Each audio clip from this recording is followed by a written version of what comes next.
voulons te bénir.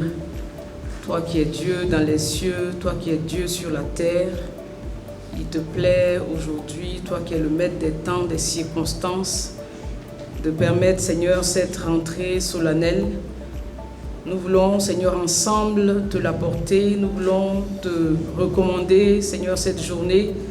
Merci pour les différentes allocutions. Merci pour tout ce qui sera fait. Que la gloire et l'honneur te reviennent au nom de Jésus. Amen.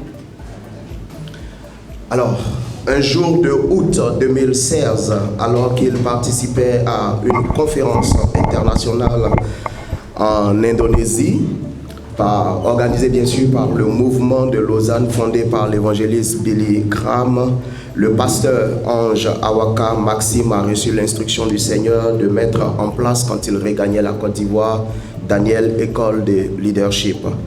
Lorsque vous avez une instruction du Seigneur, deux choix s'offrent à vous. Le premier choix, c'est que vous décidez de l'ignorer et de continuer votre parcours. Le second choix, c'est que vous décidez d'épouser la vision et d'obéir à l'instruction que vous avez reçue de Dieu. C'est dans l'obéissance de cette instruction que nous sommes encore aujourd'hui réunis à nouveau pour une 7e rentrée solennelle de promotion de Daniel École de Leadership. Il y a eu une, il y a eu deux, il y a eu 3, 4, 5, 6. Et aujourd'hui, c'est évidemment la 7e promotion qui va démarrer et prendre les classes dès aujourd'hui. Bienvenue à chacun, bienvenue à tous.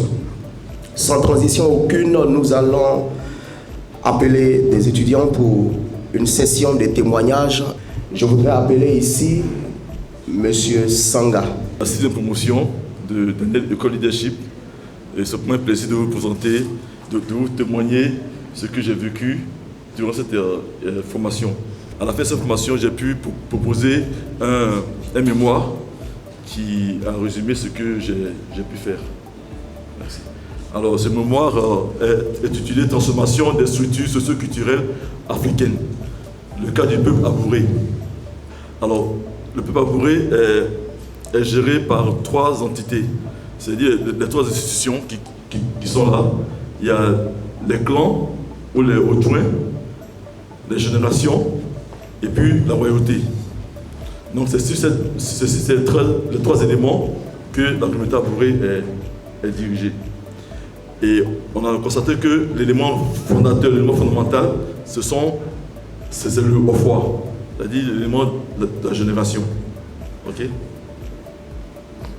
Et cet élément fondamental dans le pays abouré permet de pouvoir initier les abourés à la vie publique. Et puis, cet élément aussi est une solidarité entre les abourés. Et il y a une notion d'armée dans cette notion de Ofwa, de génération. Donc, tous ceux qui sont dans la génération sont comme des frères d'âme. On sait l'amitié qu'il y a entre les frères d'âme au niveau de l'armée. Et donc, cette institution aussi est celle-là qui permet le salut du peuple abouré en période de crise. Quand il y a une période de crise, c'est ce Ofwa-là qui permet de pouvoir garantir la vie, la survie du peuple abouré. C'est grâce à cet élément qu'on a pu créer à Bonois des hôtels, des complexes hôteliers communautaires. C'est-à-dire que ça appartient au peuple abouré même. Ce n'est pas un individu qui crée son hôtel. C'est tout le peuple qui crée son hôtel pour chaque génération. Et aujourd'hui, nous voulons amener la communauté à agir de manière intentionnelle.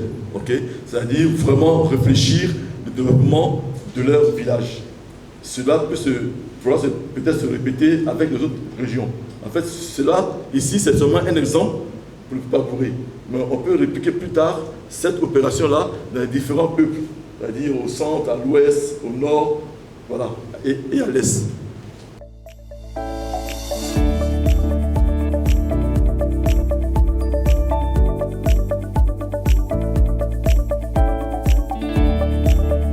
Et donc ce sont des éléments que nous avons voulu mettre en place pour que plus tard, le peuple abouré puisse être autonome et se réinventer pour aller de l'avant. Mais tout cela sous la direction de l'Esprit de Dieu, sous la direction des lois du royaume céleste.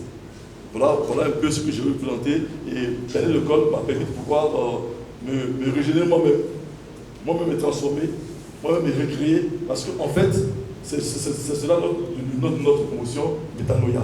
Métanoïa qui est la régénération, la transformation, et se projeter de l'avant sur les choses à venir. Voilà. Et moi, aujourd'hui, je me sens rajeuni, malgré mes 59 ans, j'ai encore plein d'idées dans la tête pour amener très loin les choses, n'est-ce pas, pour le Seigneur. Influence répond à l'acronyme suivant tel que vous le voyez mentionné, Impact national fédéré par des leaders unis pour un environnement nouveau et une conscience éveillée. Donc, elle fait partie, c'est une ONG dans laquelle 27 membres de Daniel École de Leadership Promotion 5 sont inclus. Nous avons deux objectifs particuliers. En premier lieu, contribuer à la transformation sociétale par la réalisation des projets de transformation portés par les membres de l'ONG. Ensuite, promouvoir, communiquer, sensibiliser à l'importance de la transformation de notre société et de ses différentes sphères d'influence. Ce sont là nos deux objectifs au niveau de notre ONG.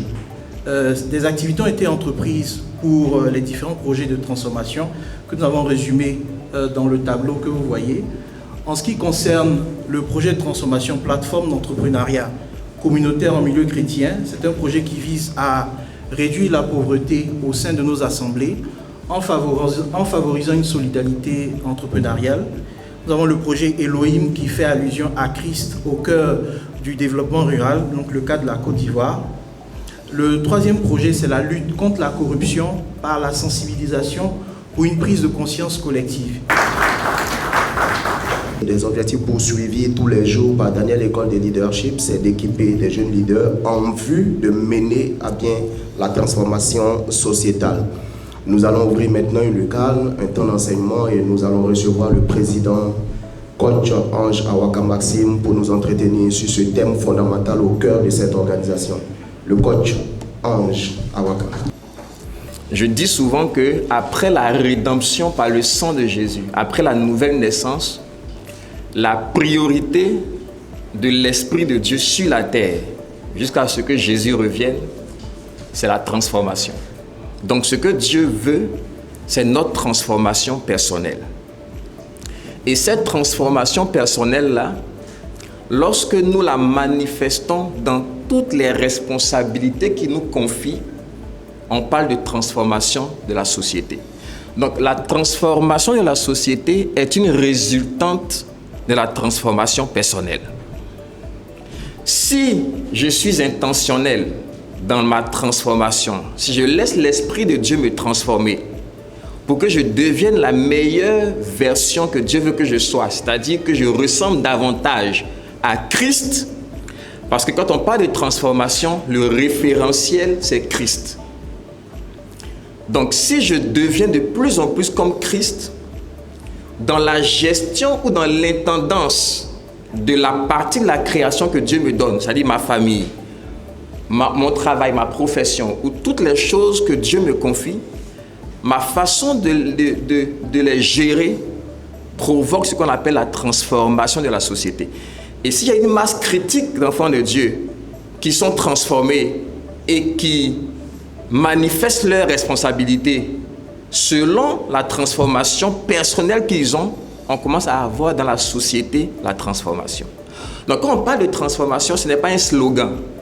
On m'a fait comprendre que l'une des choses qui fait que la transformation n'est pas une réalité dans nos vies personnelles et dans la société, c'est que l'Église, quand je parle de l'Église, je parle des personnes que nous sommes, le corps de Christ. Nous ne sommes pas réellement arrivés à la pleine révélation de l'héritage que Dieu nous a réservé. Dans Pierre, l'apôtre Pierre le dit, il dit « Béni soit Dieu le Père, notre Seigneur Jésus-Christ, qui nous a fait naître de nouveau par la résurrection de Jésus-Christ d'entre les morts, pour une espérance vivante, virgule, pour un héritage. L'espérance, c'est l'héritage. Pour un héritage qui ne peut ni se corrompre, ni se flétrir, ni se faner, lequel nous est réservé dans les cieux, à nous qui sommes par la puissance de Dieu gardés par la foi pour le salut prêt à être révélé. Donc qu'est-ce que Pierre est en train de dire ici? Il y a un héritage qui nous est réservé, qui ne peut pas se corrompre, qui ne peut pas se faner et qui ne peut pas se flétrir. Maintenant, dites-moi, les voitures se fanent, elles se détruisent. Même les plus belles maisons se fanent. Donc l'héritage dont il parle n'a rien à voir avec des possessions matérielles. Dans tous les écrits apostoliques, la priorité et l'enjeu de tout ce qu'il disait, c'était l'héritage, que vous êtes devenus des héritiers. Il vous a réservé un héritage. Lorsqu'il parle à l'église d'Éphèse, il dit en lui, nous sommes aussi devenus héritiers. Et il continue plus loin. Et il va dire quelque chose, et c'est là où je vais nous révéler la gloire de l'héritage. Sans transition aucune, nous allons cette fois-ci présenter le nouveau curriculum de cette année. Et je voudrais que nous recevions ensemble le coach Christian. Ah oui. Alors le programme de cette promotion particulièrement a été axé selon une approche conceptuelle également des 7 aspects principaux de la domination biblique ou de la vie abondante. Et ces 7 aspects-là, en réalité, nous permettent de faire notre autodiagnostic. Et pour couvrir tous ces points, c'est-à-dire à la fois relever les défis de la société, les défis que j'ai cités, et aussi couvrir ces 7 aspects de la vie abondante, le programme de formation s'articule autour de 7 modules. Comme je l'ai dit tantôt, il y a eu des innovations. Nous sommes passés de 6 modules à 7 pour la promotion 7. Et ces 7 modules que voici. Donc module 1, on parle du mandat d'influence culturelle.